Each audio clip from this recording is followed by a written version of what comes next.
نحمده ونصلي على رسوله الكريم اما بعد فاعوذ بالله من الشيطان الرجيم بسم الله الرحمن الرحيم رب اشرح لي صدري ويسر لي امري واحلل عقدة من لساني يفقهوا قولي رب زدني علما اللهم فقهنا في الدين اللهم اني اسالك علما نافعا وعملا متقبلا ورزقا طيبا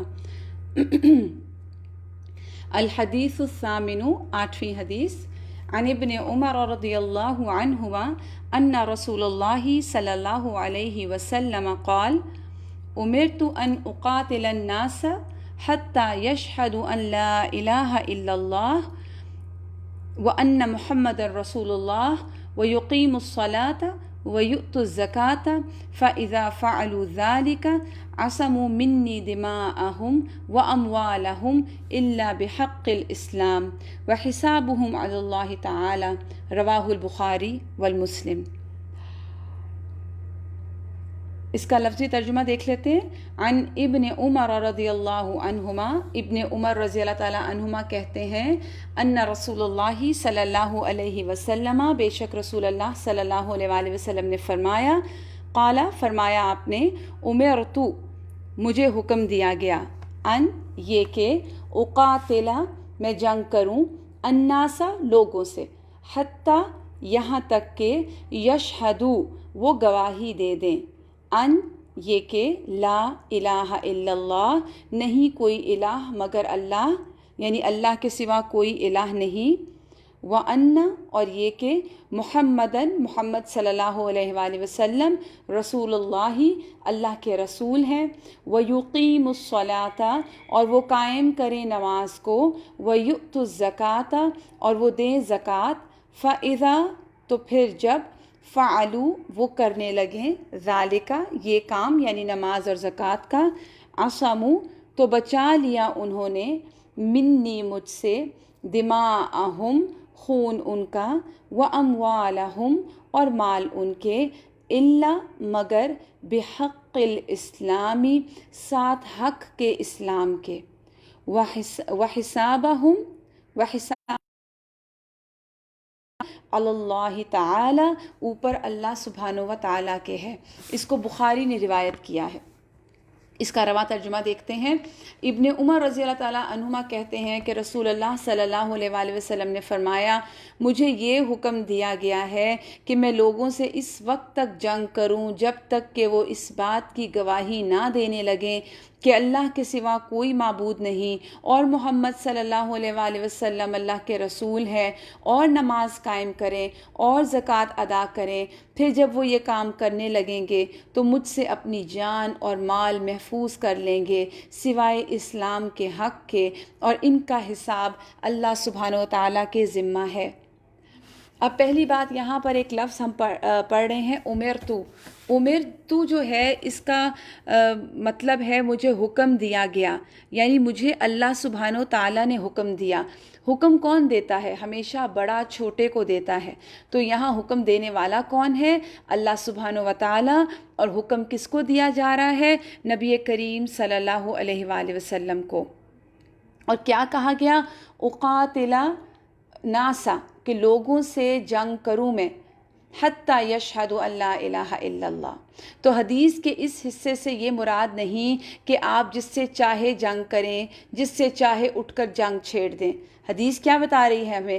کہ میں لوگوں سے اس وقت تک جنگ کروں جب تک کہ وہ اس بات کی گواہی نہ دینے لگیں کہ اللہ کے سوا کوئی معبود نہیں۔ اصل میں اس حدیث کو نان مسلمز نے اور بعض اوقات مسلمانوں نے بھی بہت زیادہ مس انڈرسٹینڈ بھی کیا، اور مس انڈرسٹینڈ کرنے کے ساتھ ساتھ اس کو مس انٹرپریٹ کر کے لوگوں سے اس کے متعلق جھگڑے بھی کیے، جدال بھی ہوئے اس بات پہ کہ دین جو ہے اس میں تو صاف کہا گیا ہے کہ جو اسلام نہ لائے، جو کلمہ نہ پڑھے، اس کو قتل کر دیا جائے۔ تو جیسے میں نے آپ کو بتایا کہ حدیث کے اس حصے سے یہ قطعاً مراد نہیں کہ آپ جس سے چاہے جنگ کریں، جہاں بھی چاہے اٹھ کر جنگ چھیڑ دیں۔ رسول اللہ صلی اللہ علیہ وآلہ وسلم کی اگر زندگی پر ہم آپ کی حیات طیبہ پر نظر ڈالتے ہیں تو آپ کے پہلے 13 سال جو مکہ میں گزرے ہیں، آپ اگر دیکھیں تو کس کس طرح کے ظلم نہیں ہوئے آپ پر، صحابہ کرام پر، اور کیا کہا جاتا تھا؟ صبر کریں، جوابی کارروائی کی بھی اجازت نہیں تھی، حالانکہ رسول اللہ صلی اللہ علیہ وسلم اور آپ کے صحابہ کا حق بنتا تھا، ان پر ظلم ہو رہا تھا، مگر پھر بھی صبر کرنے کو کہا گیا۔ اچھا چلے ہم ایک اور آرگیو ہو سکتا ہے کہ جی مکہ میں تو آپ صلی اللہ علیہ وسلم اور آپ کے صحابہ تھے اس لیے صبر کرنے کو کہا گیا، مگر جب آپ مدینہ میں تشریف لائے تو کیا آپ نے مدینہ سے مکہ آپ لڑنے گئے تھے؟ پھر جنگ بدر میں کون آیا تھا؟ کس نے انیشیٹو لیا تھا؟ کس نے جنگ شروع کی تھی؟ پھر اسی طرح احد میں کس نے جنگ مسلط کی تھی؟ خندق میں کون لڑنے آیا تھا؟ تمام مواقع پر مشرکین نے ہی تنگ کیا، وہی لڑنے کے لیے آئے۔ اس کے بعد جب آپ صلی اللہ علیہ وآلہ وسلم کی طرف بات آتی ہے تو آپ فتح مکہ کے لیے جاتے ہیں، کتنے لوگوں کو مارتے ہیں، کتنے لوگ اس جنگ میں مارے جاتے ہیں، سوائے چند ایک کے، اور وہ بھی چند ایک وہ تھے جو اتنا فتنہ پرداز لوگ تھے، جو ہر حال میں فتنہ کریٹ کرنے والے تھے۔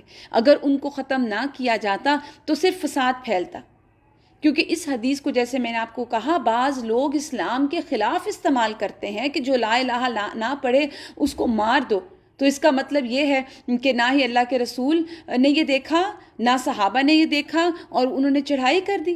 نہیں، ایسا نہیں ہے۔ آپ اس میں دیکھیے کہ ہمارے سامنے حضرت اسامہ بن زید کی مثال ہے۔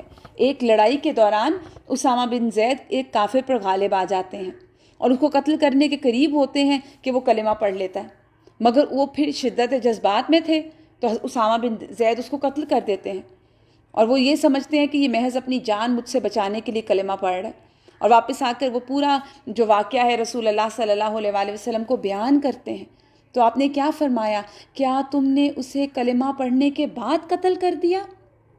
انہوں نے کہا یا رسول اللہ صلی اللہ علیہ وآلہ وسلم، اس نے محض جان بچانے کی خاطر کلمہ پڑھا تھا۔ آپ نے فرمایا کیا آپ نے اس کا دل چیر کر دیکھ لیا تھا کہ وہ سچے دل سے کلمہ پڑھ رہا ہے یا محض جان بچانے کی خاطر کلمہ پڑھ رہا ہے؟ آپ نے اتنی سی یہ بات جو ہے کہ کیا تم نے اسے کلمہ پڑھنے کے بعد قتل کر دیا؟ آپ نے پھر فرمایا کیا تم نے اس کو کلمہ پڑھنے کے بعد قتل کر دیا؟ یہ آپ نے اتنی مرتبہ یہ بات دہرائی کہ صحابی کہتے ہیں کہ میں نے تمنا کی کہ میں پہلے مسلمان نہ ہوا ہوتا، میں آج مسلمان ہوتا تاکہ اس جرم سے بچ جاتا۔ تو اس حدیث کے اس واقعے میں ہمارے لیے سیکھنے کی کیا بات ہے کہ جو شخص کلمہ اسلام پڑھ کر دیکھیے اسلامی احکامات پر کاربند ہو تو اس کا خون اور اس کا مال محفوظ ہو جائے گا، لیکن اگر یہی شخص شریعت کی مقرر کردہ باؤنڈریز کو کراس کرتا ہے، اپنی حدود کو توڑتا ہے، اپنی حدود سے تجاوز کرتا ہے، تو اس کی خلاف ورزی کی صورت میں ایسے شخص کو کوئی تحفظ حاصل نہیں ہوگا۔ یہ طور پر یہاں مراد کیا ہے؟ دیکھیے جنگ کی بھی کچھ شرائط ہوتی ہیں، ایسے نہیں کہ کسی کو طاقت ملتی ہے تو وہ دوسرے کو مارنا شروع کر دے یا زور زبردستی سے اسلام کی طرف لے آئے۔ قتال جو ہے، جو لڑائی جھگڑا وہ مقابلے پر ہوتا ہے، تو بنیادی طور پر یہاں مراد اصلاح کی غرض سے مقاتلہ ہے۔ اب یہاں سے کیا سمجھ آتا ہے کہ کس سے قتال نہیں ہوگا، کس سے جھگڑا نہیں ہوگا، کس کے خلاف تلوار نہیں اٹھے گی، حتیٰ یشہد ان لا الہ الا اللہ، یعنی وہ یہ نہ کہہ دے کہ اللہ ایک ہے، یعنی لا الہ الا اللہ پڑھنے والے کو قتل نہیں کیا جا سکتا، جو شہادتین کا اقرار کرتا ہے، اس کے بعد محمد الرسول اللہ کا ان کا اقرار کرتا ہے، پھر اس کے بعد صرف ان دونوں چیزوں سے بات نہیں بنے گی، یہاں دو اور چیزیں منشن کی گئی حدیث میں۔ وہ کیا؟ سب سے پہلے کہ نماز کو قائم کرے گا، نماز قائم ہوگی۔ ہاں لیکن اس میں ایک اور بات ہے کہ نماز اپنے تمام شرائط کے ساتھ اور اپنے آداب کے ساتھ قائم کرنا جو ہے، نماز کا قائم کرنا وہی ہوتا ہے کہ جس طرح نماز کا دوام اس ادا کرنا مراد ہے۔ لیکن اگر کوئی شخص، مثال کے طور پر آپ اس کو دیکھیے، کوئی شخص آپ کو لگ رہا ہے ہاتھ اوپر باندھ رہا ہے، کوئی نیچے باندھ رہا ہے، کوئی کسی طرح باندھ رہا ہے، ہمارے ہاں تو ایسی چھوٹی ان باتوں کے اوپر بات کفر کے فتوے تک لگ جاتے ہیں، یہاں تک کہہ دیا جاتا ہے کہ فلاں فرقے کا شخص ہمارے فرقے کی مسجد میں بھی نہ آئے۔ تو ان چیزوں سے ذرا تھوڑا سا بچنے کی ضرورت ہے کہ اس طرح کے ٹائٹلز ہم نہیں کسی کو دے سکتے۔ اسی طرح زکوٰۃ کا معاملہ ہے کہ اگر کوئی زکوٰۃ کس کو دے گا؟ مستحقین کو، اگر وہ ایسا کر لیں تو ان کے جان اور مال محفوظ ہو جائیں گے۔ مطلب یہ ہے کہ اگر کوئی شخص دائرہ اسلام میں داخل ہوتا ہے، مسلمان ہو جاتا ہے، تو اس کے جان اور مال محفوظ ہو جاتے ہیں، دوسرے مسلمانوں پر اس کا خون حرام ہو جاتا ہے، اور بغیر کسی وجہ کے، اور وہ وجہ بھی بتا دی گئی۔ بیسکلی یہاں یہ بتایا گیا کہ بوقت ضرورت اگر جنگ کی نوبت آتی ہے یا قتل کی نوبت آتی ہے تو بھی شرط ہوگی، اور اس شرط میں کیا ہے کہ کسی کلمہ گو نماز پڑھنے والے اور زکوٰۃ دینے والے کے اوپر ہاتھ نہیں اٹھایا جا سکتا۔ رسول اللہ صلی اللہ علیہ وآلہ وسلم نے فرمایا، مقداد بن اسود جو ہیں انہوں نے عرض کیا کہ اے اللہ کے رسول صلی اللہ علیہ وآلہ وسلم، اگر کوئی کافر میدان جنگ میں میرا ہاتھ کاٹ ڈالے، پھر درخت کی اوٹ میں جا کر کہے کہ میں نے اللہ کے لیے اسلام قبول کیا، تو کیا میں اسے قتل کر سکتا ہوں؟ یعنی ادھر ہی دیر اینڈ دین اس نے مجھے نقصان پہنچایا، اور وہ پھر ادھر ہی دیر اینڈ دین وہ اسلام قبول کر رہا ہے، تو کیا میں اس کو قتل کر سکتا ہوں؟ آپ صلی اللہ علیہ وآلہ وسلم نے فرمایا نہیں۔ پھر انہوں نے پھر کہا کہ اس نے کلمہ پڑھنے سے پہلے میرا ہاتھ کاٹا تھا۔ آپ نے فرمایا صلی اللہ علیہ وآلہ وسلم، اب جب کہ وہ کلمہ پڑھ کر مسلمان ہو چکا، تم اسے قتل نہیں کر سکتے۔ اگر تم نے اسے قتل کیا تو اسے قتل کرنے سے پہلے تمہارا جو درجہ تھا وہ اس درجے پہ ہوگا، اور تم اس کے درجے کا خون بہانا جائز تھا، تیرا قتل کرنا جائز نہ تھا، اور تیرا قتل جائز تھا، مطلب اگر تم کرتے تو اب اس کو قتل کرنا جائز ہوگا کہ اگر تم نے ایک کلمہ گو کو جان کے قتل کر دیا، تو لہٰذا جو شخص، جیسے میں نے آپ کو بتایا کہ کلمہ پڑھ کر اسلامی احکامات پر کاربند ہوگا تو اس کا خون اور مال محفوظ ہو جائے گا۔ اور پھر اس کے بعد آپ دیکھیے، مثال کے طور پر حضرت ابوبکر صدیق کی ہم مثال لیتے ہیں کہ آپ نے اسی حدیث کو بیس بنا کر نبی کریم صلی اللہ علیہ وآلہ وسلم کی بڑا ایک گروپ آف پیپل تھا جس نے انکار کر دیا تھا زکوٰۃ دینے سے، تو حضرت ابوبکر صدیق نے ان کے خلاف جنگ کی تھی، اور صحابہ وہ جنگ نہیں چاہتے تھے، کیونکہ صحابہ کا یہ ماننا تھا کہ وہ لوگ کلمہ گو ہیں، اور اب کلمہ گو کے خلاف ہم کیسے تلوار اٹھائیں گے؟ تو اس پر حضرت ابوبکر صدیق نے اسی حدیث کو دلیل بنایا۔ لوگ کثیر تعداد میں مرتد ہو گئے تھے، مگر صحابہ نے جب نہیں مانے تو کہ وہ کلمہ گو ہیں، مگر صرف یہاں پر بات یہ ہے کہ لا الہ الا اللہ نہیں، نماز اور زکوٰۃ دونوں کی پابندی کریں گے تو جان کو بچا لیں گے۔ تو یہ چیز یہاں پر سمجھنے والی ہے۔ ایک اور مثال ہے، مثال کے طور پر کوئی قتل کرتا ہے کسی کو، اسلامی حکومت ہے اور کوئی مسلمان ہی کسی مسلمان کو قتل کر رہا ہے، تو اس کے لیے ہمیں اسلام ایک لا دیتا ہے جس کو ہم قصاص کا لا کہتے ہیں۔ اسلامی حدود کی خلاف سے نہیں بچ سکتا۔ ایک اسلام میں ہمیں لاز دیے گئے ہیں کچھ، کہ اگر کوئی قتل کرتا ہے تو جان کے بدلے جان ہوگی، الا مرنے قتل معاف کر کے دیت یا مال لے لیں۔ اب اگر ایسی سچویشن ہے تو وہ شخص دیت دے کے چھٹ جائے گا، لیکن اگر دیت نہیں ہے اور اسلامی لاز کا نفاذ ہے، تو خواہ اگر کوئی مسلمان کسی مسلمان کا قتل کرتا ہے تو اس پر شریعت کی یہ حد نافذ کی جائے گی، الا یہ کہ مقتول کے ورثاء معاف کر دیں یا خون بہا دیت لینے پر راضی ہو جائیں۔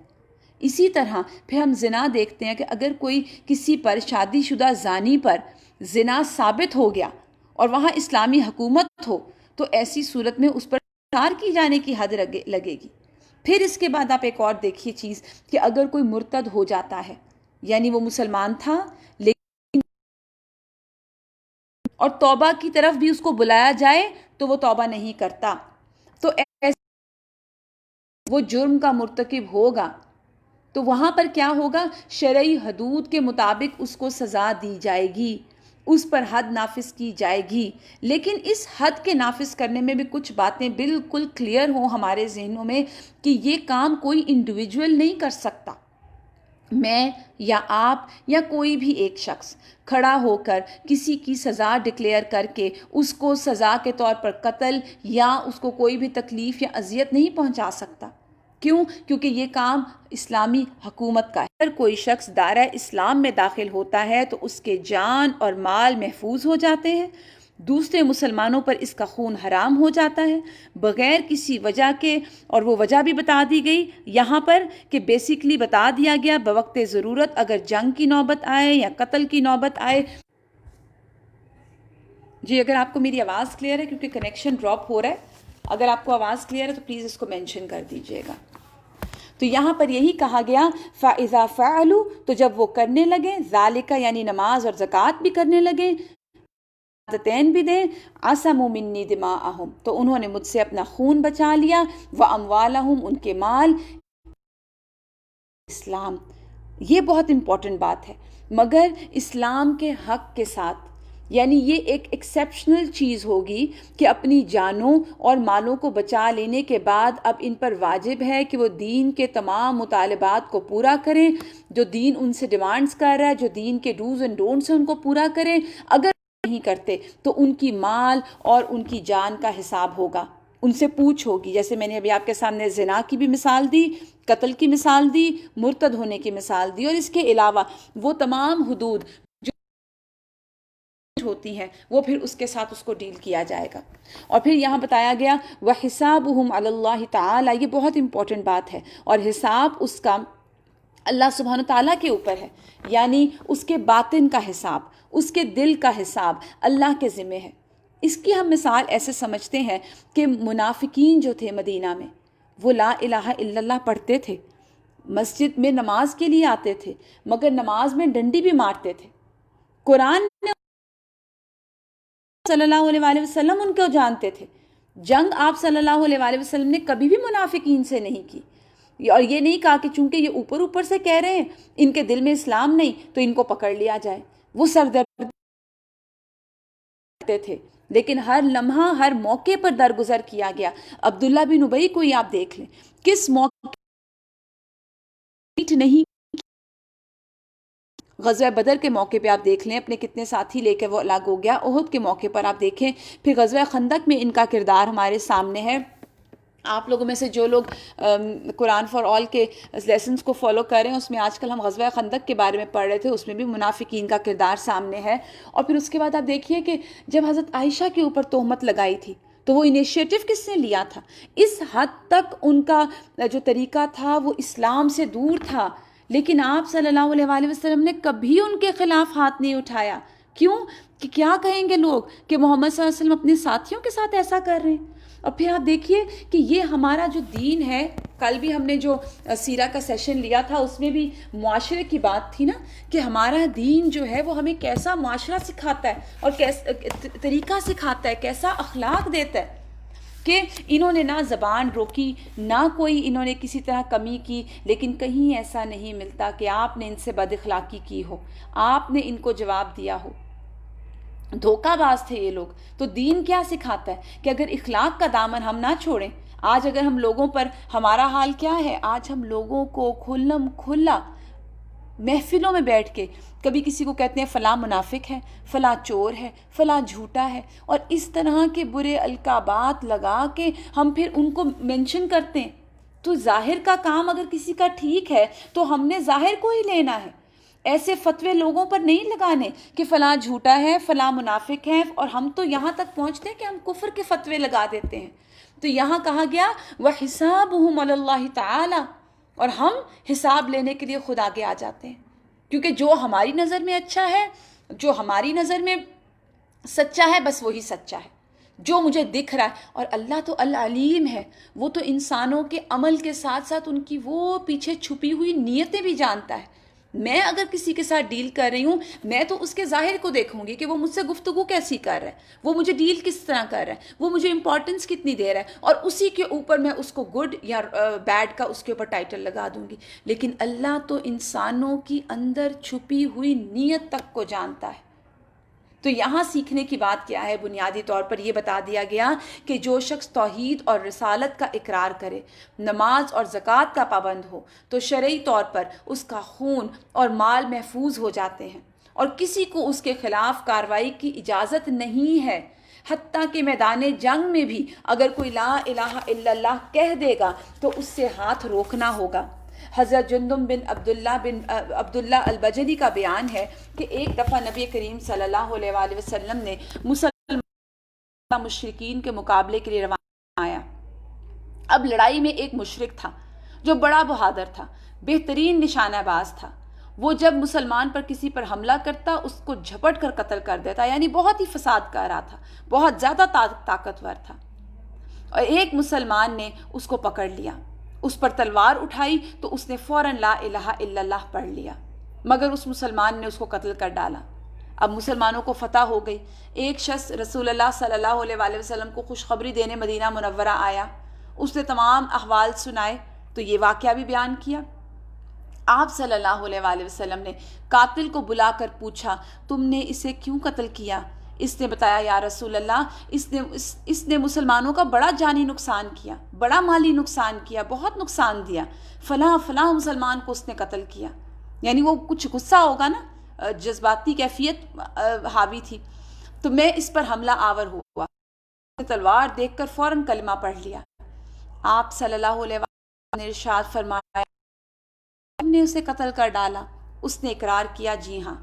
آپ نے فرمایا، جب قیامت کو یہ کلمہ لا الہ الا اللہ آئے گا تو تم کیا کرو گے؟ اس نے کہا، آپ میری مغفرت کی دعا کریں، مگر آپ بار بار یہی دہراتے رہے کہ تم قیامت کے دن کیا کرو گے، تمہارا کیا بنے گا، تم نے ایک کلمہ گو کو قتل کر دیا، جب یہ کلمہ آئے گا تو تم کیا کرو گے؟ آپ ریپیٹڈلی یہی بات کرتے رہے۔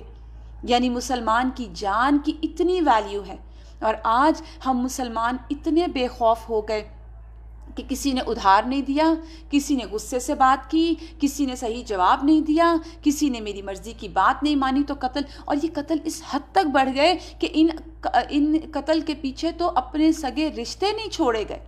اکثر سننے میں ہی آتا ہے، گھروں کے اندر یہ حالات ہو گئے۔ تو یہی وجہ ہے کہ منافقین کو مسلمان ہی قرار دیا جاتا رہا، کہ مسلمان وہ صرف کلمہ پڑھتے تھے اور وہ اپنی جان بچا لیتے تھے، حالانکہ دلی طور پر کلمہ کا اقرار وہ نہیں کرتے تھے۔ نبی کریم صلی اللہ علیہ وآلہ وسلم نے کوئی کبھی ان کے خلاف کارروائی نہیں کی۔ حضرت انس سے مروی ہے کہ رسول اللہ صلی اللہ علیہ وآلہ وسلم نے فرمایا، جو شخص ہماری طرح نماز پڑھے، ہمارے قبلہ کی طرف رخ کرے، ہمارا ذبیحہ کھائے، وہ مسلمان ہے۔ تو یہ مسلمان ہونے کا کرائیٹیریا بتا دیا گیا۔ اسے اللہ اور اس کے رسول کی پناہ حاصل ہے۔ تو جس کو اللہ اور اس کے رسول کی پناہ حاصل ہو، تو میرا اور آپ کا یا کسی بھی انسان کا کیسے یہ رائٹ ہو سکتا ہے کہ وہ اس پناہ کو ختم کرے؟ یہ تو اللہ کو بہت ہی غضبناک کرنے والی صورت ہے۔ اسے اللہ اور اس کے رسول کی پناہ حاصل ہے، لہٰذا اللہ سبحانہ وتعالیٰ کی پناہ کی خلاف ورزی نہ کرو۔ تو اس سے معلوم ہوا کہ ہم ظاہری شریعت کے پابند ہیں۔ جو ظاہری طور پر مسلمانوں والے اعمال کر رہا ہے، اس بات کو سمپلی اس طرح سمجھ لیجئے کہ جو کلمہ گو ہے، جو ظاہری طور پہ اسلام نماز پڑھتا ہے، جو زکوٰۃ دیتا ہے، ہم اس کی ظاہریت کے پابند ہیں۔ حساب لینا اللہ کے ذمہ ہے، میرے اور آپ کے ذمہ نہیں ہے۔ جو شخص پابند صوم اور صلاۃ ہو، اسے کافر نہیں کہیں گے ہم، اور نہ اس کی جان اور مال کو نقصان پہنچایا جا سکتا ہے الا بحق الاسلام۔ یعنی اگر کوئی کھلم کھلا انکار کر رہا ہے، کوئی کھلم کھلا نافرمانی کر رہا ہے، تو اس کو پھر حدود اسلامیہ کے ساتھ ساتھ گورنمنٹ پکڑے گی، حکومت اسلامیہ پکڑے گی اس کی خلاف ورزی کرنے پر، پھر اس کی جان و مال کو کوئی تحفظ نہیں ہوگا، لیکن انڈیویجول اس پہ ہاتھ نہیں اٹھا سکتے۔ تو یہ آج سیکھنے کی بات کیا تھی؟ سب سے پہلی بات یہ کہ کسی بھی انسان کے کردار یا ظاہریت کو دیکھ کے ہم اس پہ منافق یا جھوٹا یا اس قسم کا فتویٰ نہیں لگا سکتے۔